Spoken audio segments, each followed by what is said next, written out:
The food you eat affects how you sleep. The poor sleep affects what you eat. So now you're caught in a vicious cycle. Stress kills everything. All your good effort in the gym, all your good effort with eating, if you're not managing stress. Point is, do you feel better on a mental health level? Do you feel better like with bloating, with movement? Do you feel like even though you don't see the physical results, that something is changing in spaces that you cannot see or pinpoint? Depending on where you're coming from, the body is constantly trying to give you the best chance at life. If exercising means now your body can go in and fix parts that were in desperate need, you will not see the results you seek from the outside eye. The reason why we also don't see, or we think there's delayed results, is because we have like a set list of results we're looking for, or one result. I want a 6-pack, I want whatever. If you remove all those results, then you start celebrating different wins. You go up the stairs and there's no more pain in your knees. That becomes a win that you put on your board doing. I dance. I've been dancing for 10 years. I never say I exercise. I dance. And when I go into that room, I am dancing. I'm vibing. I'm having a good time. Somebody said to me once that someone wasn't feeding her child in the morning and the child was hungry by 10. I said, the child is hungry at 10 because that's when the body needs to be fed. Don't force feed it when it's not ready. So how many things are we eating when it's not yet time? You guys, the pressure out there is a lot. My goodness. Right? It is so much and it is so unnecessary.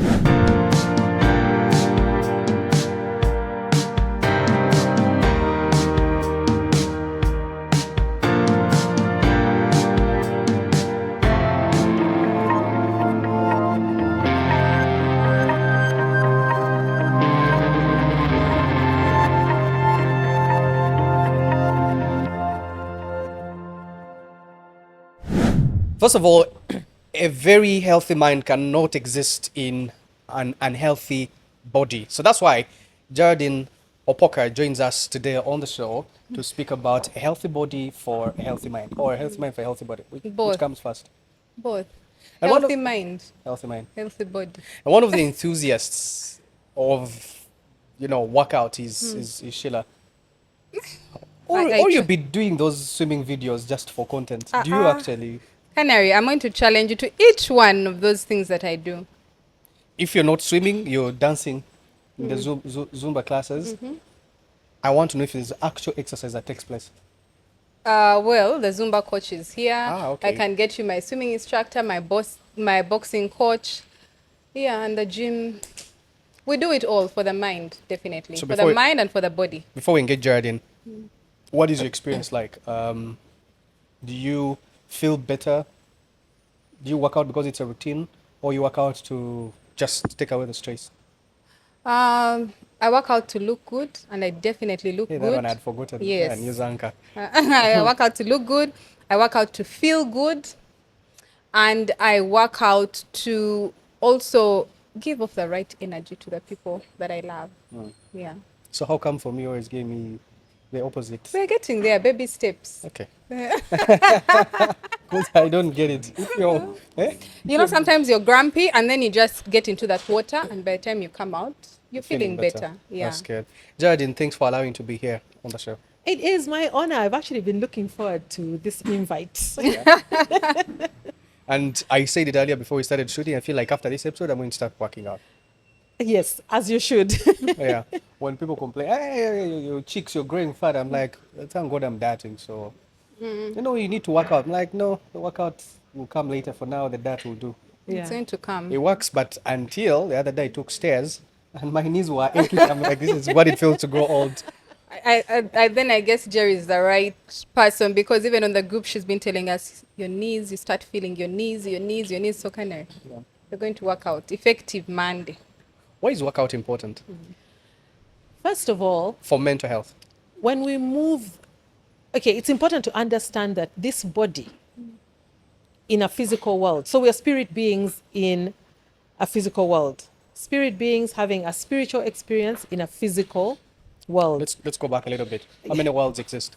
It's one world. Okay. Spirit beings, because you know we're spirit, right? In a physical body, in a physical world.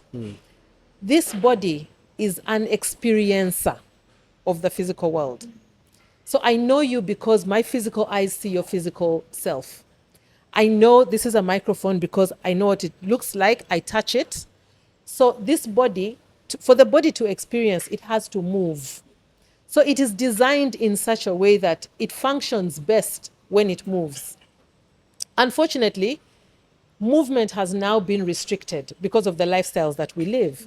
And when we move, the spirit knows that this is what it is because I have touched it, and the processing of that experience happens in the mind.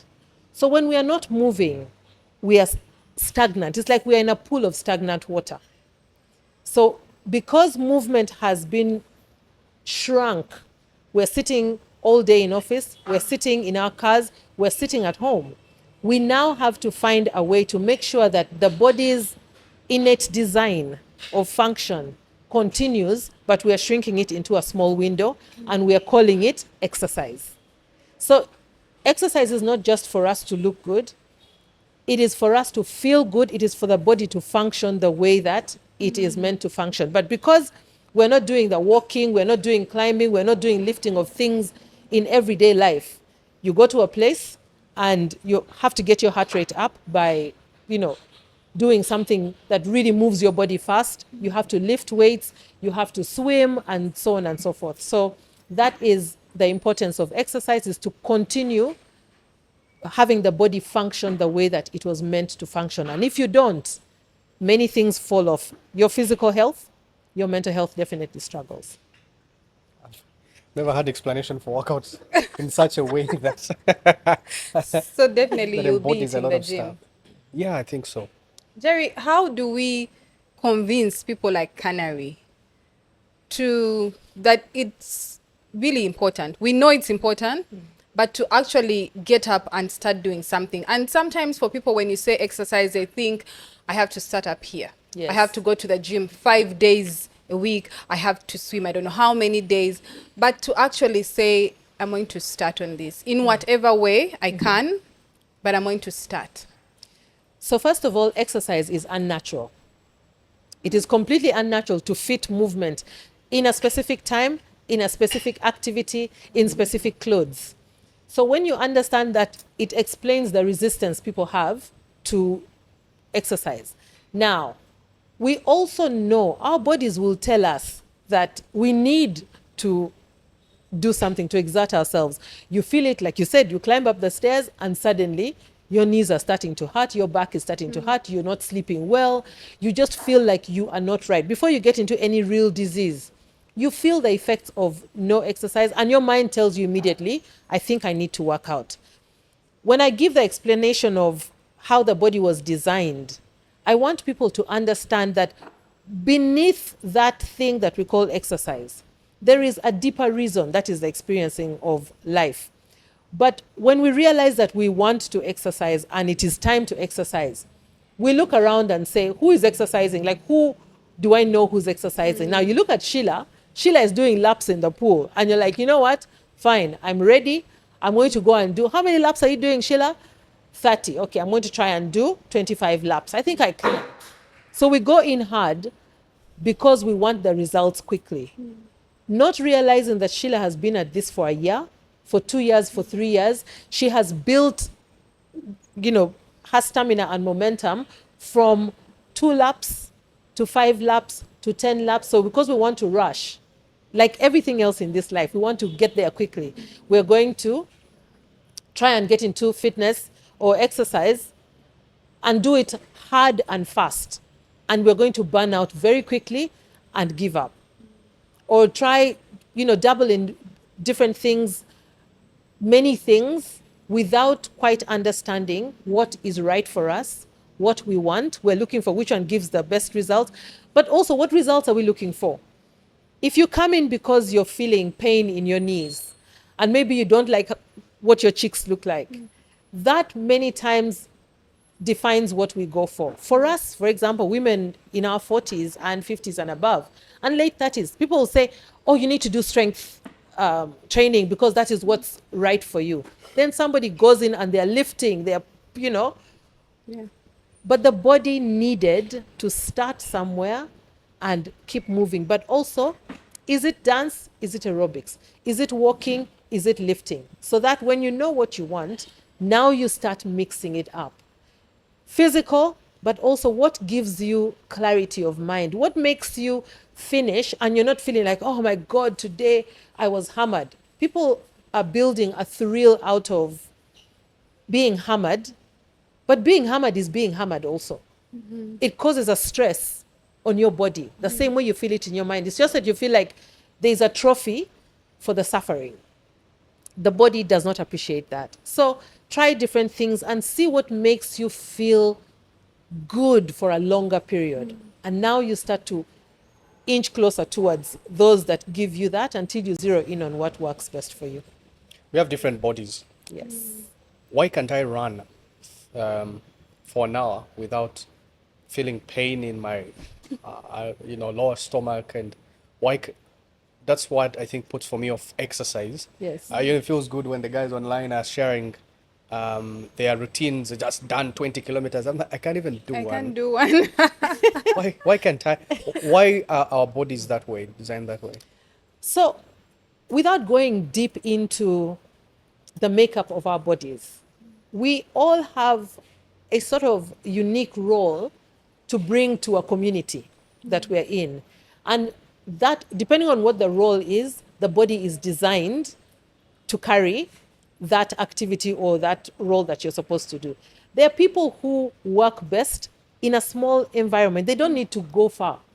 They will lift things, they will, mentally and physically, they are happy being in a smaller space, like not going too far.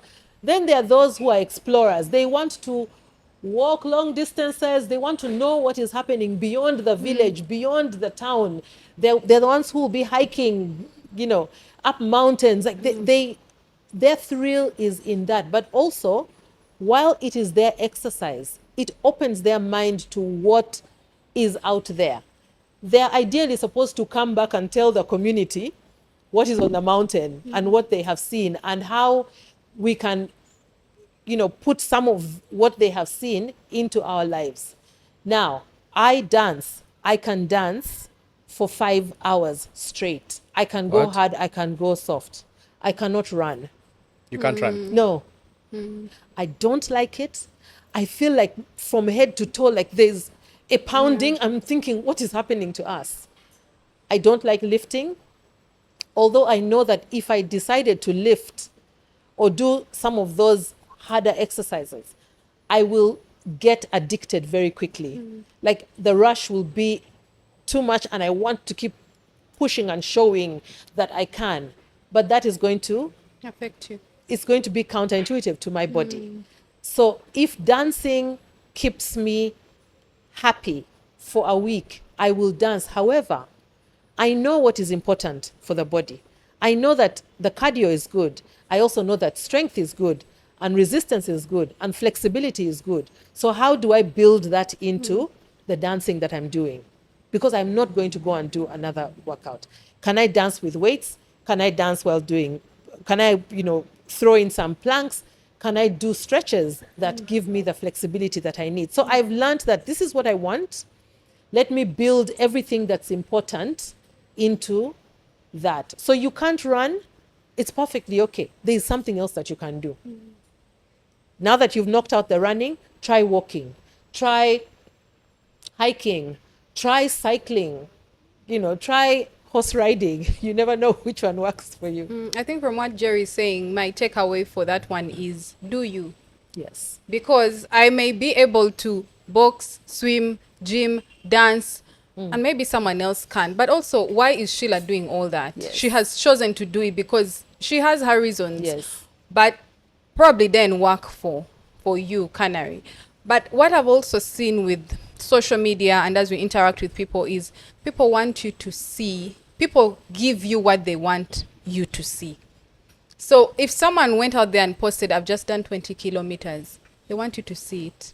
But they didn't post the day they started running, when they could barely do 1 kilometer, when they could barely do 2 kilometers. But because they want to share in this. So for me, most times when I see something like that, I feel like I want to know where you started from, not where you are now. And how good or bad it was to know if I can do it.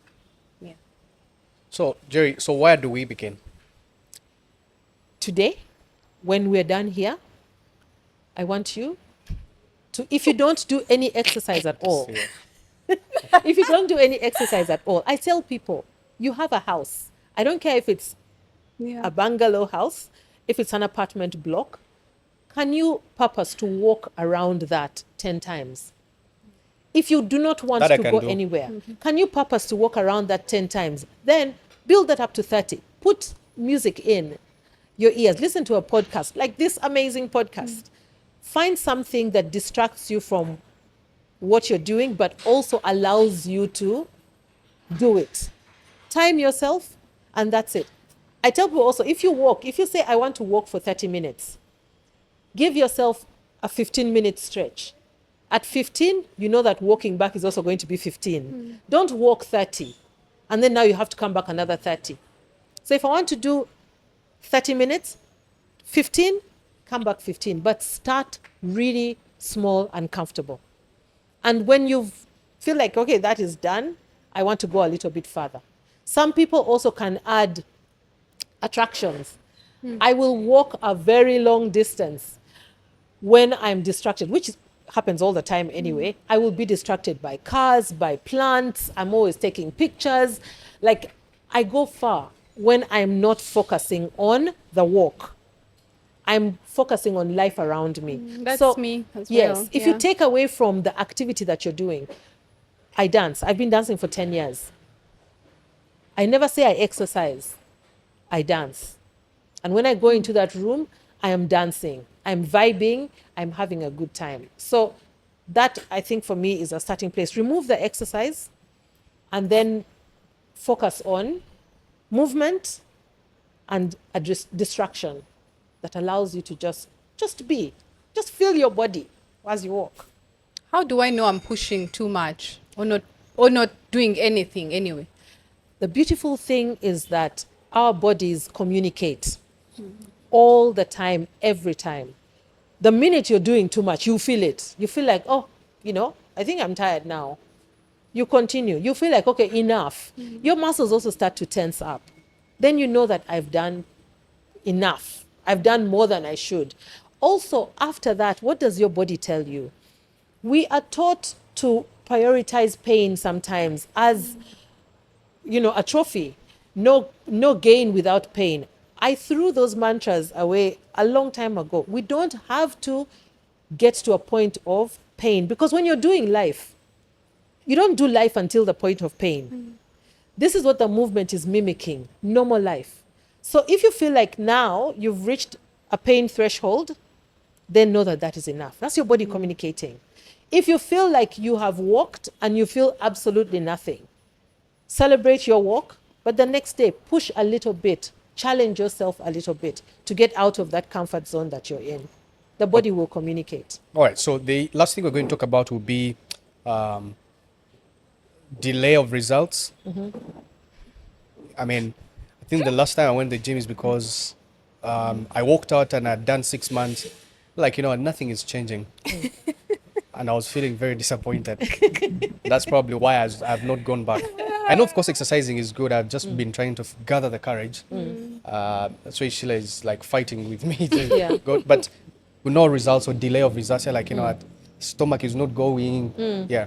So you've said something in that question that is important, that makes me points to you're forcing yourself. You're struggling now because you must. And when Sheila goes and does her workout, it stresses you probably, because you're like, oh gosh, she's gone and done hers. Like, she's doing all these things. I'm doing nothing. You know that you want to do it, but there's a resistance. I want you to go inside and ask yourself why you feel the need to exercise. You as Canary, not Sheila, not the pressure. You guys, the pressure out there is a lot. My goodness. Right. It is so much and it is so unnecessary. But you know that you need to exercise. Ask yourself why you need to exercise. Now, speaking to the delay of results, this beautiful body heals itself. And it knows, the body has an innate wisdom that God has given it. That when you start doing something, you are starting because you want your tummy to go. You are starting because you want your cheeks to go. When you start exercising, your body, you're giving your body a chance to now do its own recalibration, reprogramming, and cleaning and healing. Then it starts giving the results. Depending on where you're coming from, the body is constantly trying to give you the best chance at life. If exercising means now your body can go in and fix parts that were in desperate need, you will not see the results you seek from the outside eye because it is fixing something else on the inside. And when the time comes, it is going to fix on the outside. The point is, do you feel better on like a mental health level? Do you feel better like with bloating, with movement? Do you feel like even though you don't see the physical results, that something is changing in spaces that you cannot see or pinpoint? That already is results. And if you're exercising but not changing how you're eating, then the body still has different things to manage while it gives you the feel-good effect of the exercise. We have to be patient. You mentioned earlier that you're dieting now, but you went up the stairs and you felt like, oops, my knees are now speaking. And I'm glad that you did the diet first and did not try and do the two together. So now that you are where you are, your body is saying, okay, like we're doing well with the diet, we need the support of the exercise. And come in to the exercise as a support. Then the reason why we also don't see or we think there's delayed results is because we have like a set list of results we're looking for, or one result. I want a six-pack, I want whatever. If you remove all those results, then you start celebrating different wins. You go up the stairs and there's no more pain in your knees. That becomes a win that you put on your board. Then you realize that you're sleeping better. That was never on your list of results. You add that in now. 3 months later, you may not have lost weight, but you have 10 things that now have changed. Then you start to build from that. One day you wake up and you look in the mirror and you're like, where did these abs come from? Yeah. So that slow progress and celebration of wins every day really is why we are in it 10 years, 20 years. And it doesn't stop. On my status today, I was celebrating my thighs and the muscle on my thighs. That has never been a thing. But 10 years later, now I'm like, oh, I like what I'm seeing. So it propels me to do more and more. And that's how we stay, in the game long enough. Gerry, maybe you could just talk about the food and diet. There's so many myths around this. Don't eat that, don't diet, don't do the intermittent fasting, don't do it while exercising. It's okay to do it while exercising. Do not do the carbs, do not do the proteins, don't eat at this time. Yeah. What does someone take and what do they leave? So I have dabbled in the diet world for years. Right from university days, I've done every diet under the sun. But about 4 or 5 years ago, I gained a lot of weight during the lockdown season. And being a fitness instructor, I kind of felt the pressure of, for the years before that, I'd lost the weight without any real formula. I just said, I'll watch what I'm eating and so on and so forth. But now I needed it to go off quick. And I did not know how.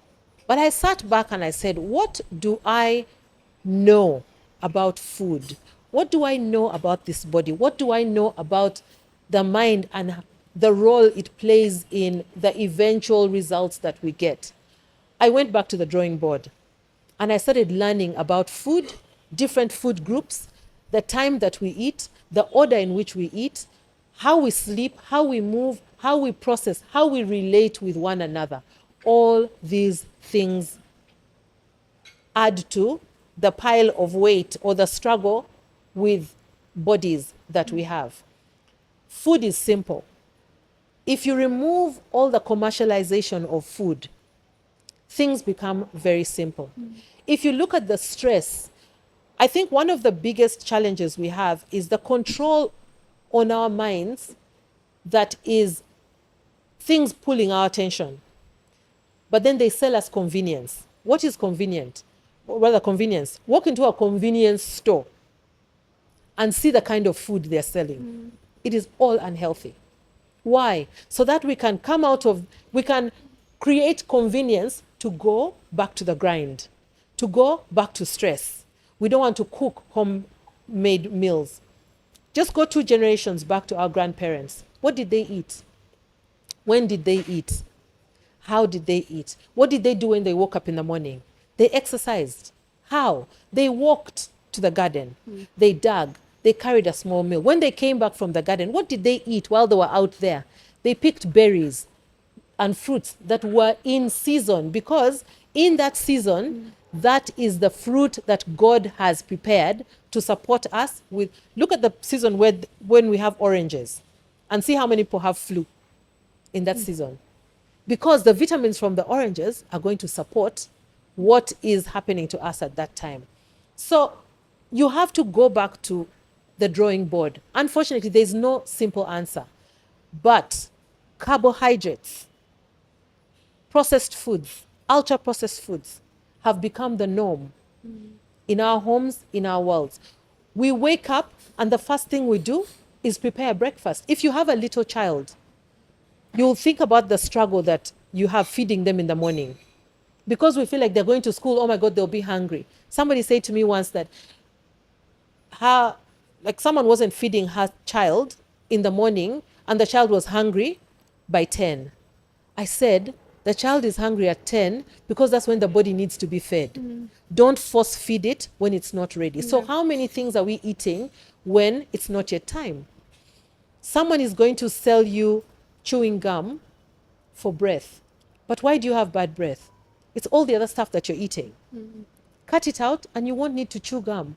Chewing gum activates enzymes in your body in anticipation of food. So when no food comes, you get indigestion. So there's so many nuances in the food area. And sometimes a person who you're working out with, especially those of us in the fitness industry, we sell quick results because we want you to be the billboard for our business. So I say, cut out, this, don't eat this, because it's going to give you quick results. Those quick results are going to take you where? In 6 months' time, you're going to be back. So people have to understand the why. But if you ask me, carbohydrates, cut them down to a bare minimum. Go natural. Go back to the food that grows in the ground that our parents ate. Prioritize protein, plant, animal. Vegetables are nutrients for our cells. And the cells don't eat when we eat all this junk food. Sleep. The food you eat affects how you sleep. The poor sleep affects what you eat. So now you're caught in a vicious cycle. Stress kills everything. All your good effort in the gym, all your good effort with eating, if you're not managing stress, it all goes down the drain. Wow, so much to learn. I'm going to start with rotating around the house. But thank you so much. Really? We Gerry said we were Opoka. going to walk. Now you've moved back to the house. Okay, let me get the walking shoes and then. Canary, you've been on this walking shoe thing. Please. We are going to donate the shoes. No, but I've already sent for them. Okay. This is how serious I am. Yeah, sent for them. You see, this is how serious I am. Okay, so soon we'll be walking. They haven't arrived, but as soon as they arrive, we'll be good to go. Okay. Thank you so much, Geraldine, for sharing. Thank you too. Let's see how it goes. Maybe the next podcast will be in a Zumba studio or in the gym. Yeah, right? absolutely. Why not? Okay. I think he needs to experience some of what you do. Yes. So that he Invite knows me. that. I'll come. Definitely. Definitely. You see, looking at me with so much doubt, but I'll show up. Thank you, guys. And yeah, please go ahead and let us know what your fitness routine looks like, what gets you up and working out, and share so we can also learn from you. See you.